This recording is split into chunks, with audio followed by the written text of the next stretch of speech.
Hi everybody, my name is Mataure. Welcome back to my YouTube channel where we talk all things motherhood, relationships, babies and the works.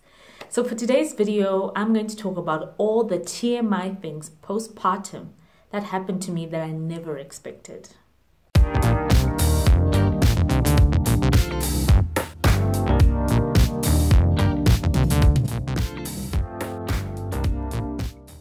So I made a video similar to this one about all the pregnancy TMI things that I didn't expect. So if you want to check out that video, I'm going to link it down below. But for now, I'm going to talk about the postpartum period, which is everything that happened after I had a baby. So another disclaimer, this is going to be another one of those TMI videos. So if it's going to be awkward for you, if you know me and you really don't want to know this kind of stuff, I'd suggest not watching this video. But if you do decide to watch it, don't ask me any questions. I'm just telling my truth. Okay, so let's get into the video.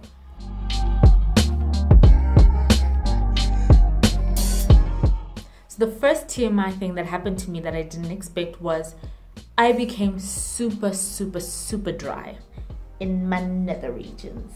So when I was pregnant, I got super wet. I was just always moist and soaked all the time. But it's like once I gave birth, and maybe because I was breastfeeding, I became super dry. And it didn't go away for a very long time. It took a while for me to get used to.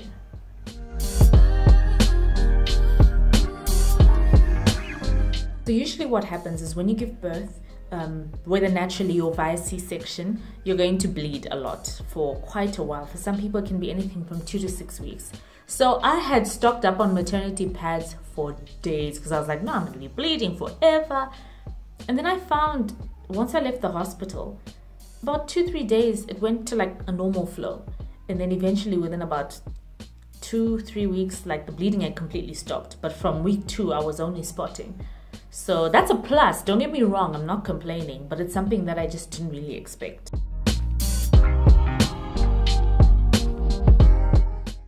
Now the third thing that happened that I didn't expect was my stomach was huge for a while after I gave birth. So I didn't expect it to like go all the way back to like me pre-pregnancy or anything, but I just didn't expect it to be as big as it was.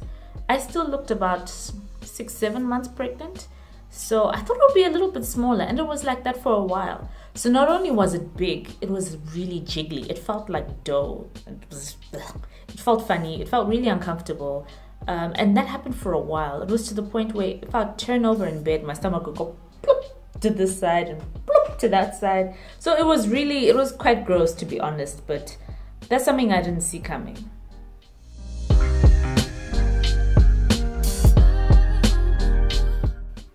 The fourth thing that happened that I never expected was the swelling. Before I gave birth, I wasn't that swollen. My feet were still fine. I was just fat, to be honest. A little bit chubby, but that was about it. But once I got out of the hospital, I was so swollen. And when I say I was swollen, not just like my face or my feet, like full body swollen. Like my calves were huge. I don't know why it happened to me. I don't know whether it was because I'd been on a drip while I was in the hospital, but it's something that just happened that just totally threw me off.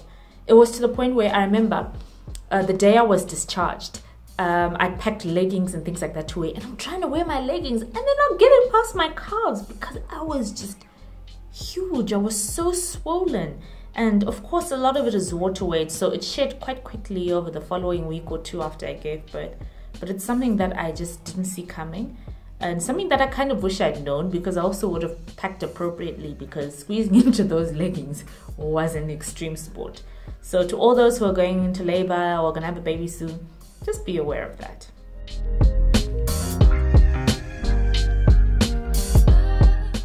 Number 5, rolling over in bed. That is something I didn't expect to be the extreme sport that it became for me.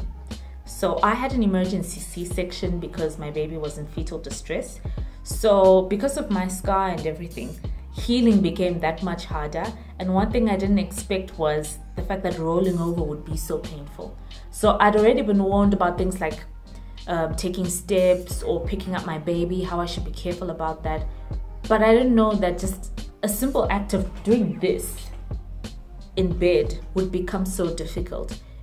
I would have to turn to my husband and ask him to help flip me over so I could try to do it with as little pain as possible. Because obviously, again, because my stomach was jiggly and it pulled at my stitches. So that was, yeah, that was excruciating. I didn't expect it. It's, yeah, not something I'm keen to relive anytime soon.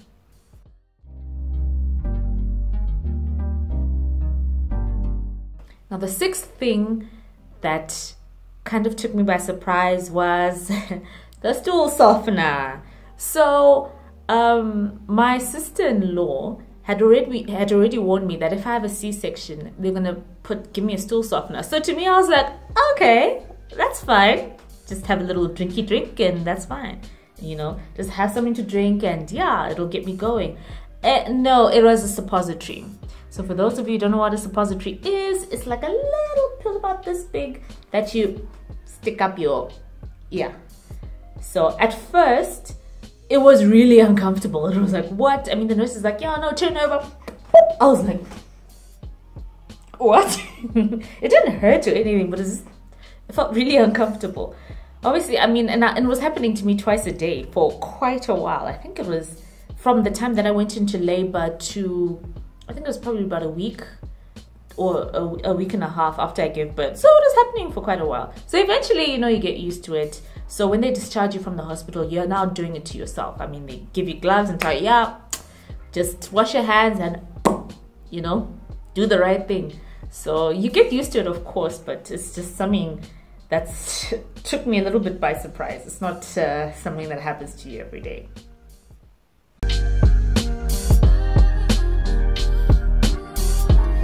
So the eighth thing that happened to me that I didn't expect was how locked my body would feel after giving birth. You know, when you're pregnant, there's a lot of things moving around, particularly in your pelvic region. There's a lot of things shifting. So yeah, I suppose you eventually get used to that feeling. But then after I gave birth, my body felt like it was just, you know, like every bone, everything just felt so stiff, so painful, so uncomfortable.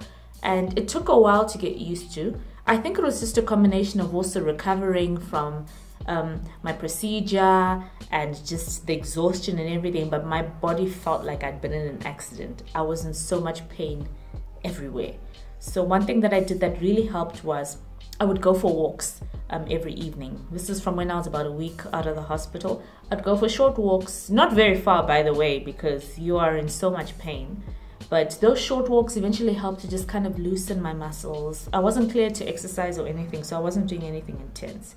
But just taking time to just be out in the fresh air and just walk and stretch my body a little bit helped a lot.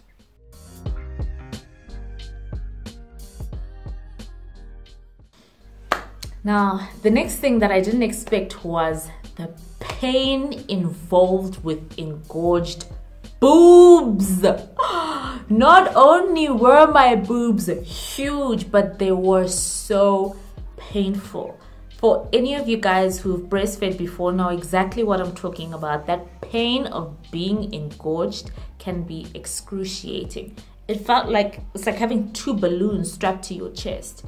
And it was one of the most painful things that I went through during my postpartum period, because your boobs are filled with milk, and also your baby's not, well, maybe it was just my baby, but he would nurse, but he wasn't nursing that much.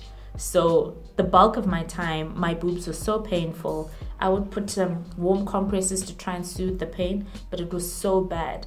So not only could I not sleep on my sides because it would pull at my stitches, but I also couldn't sleep on my chest because my boobs were so sore. And not only that, they were leaking constantly. My boobs were leaking constantly, to the point where when I'd go to bed, I'd have to go to bed with the towel down because there was Niagara Falls up in here. I don't know if that happened to everybody, but my milk supply was on levels. I couldn't do anything. It was like, psh, psh, psh, cough twice, psh. That's another thing that took me completely by surprise.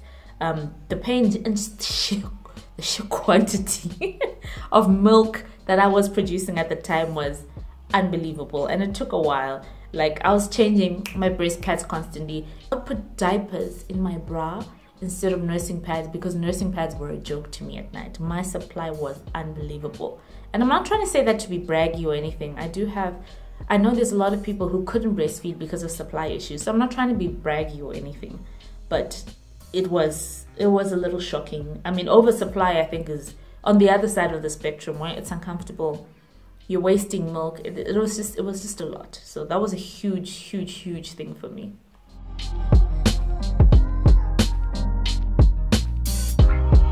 Now, the last thing that happened to me that took me by surprise was my personal favorite, the sweating.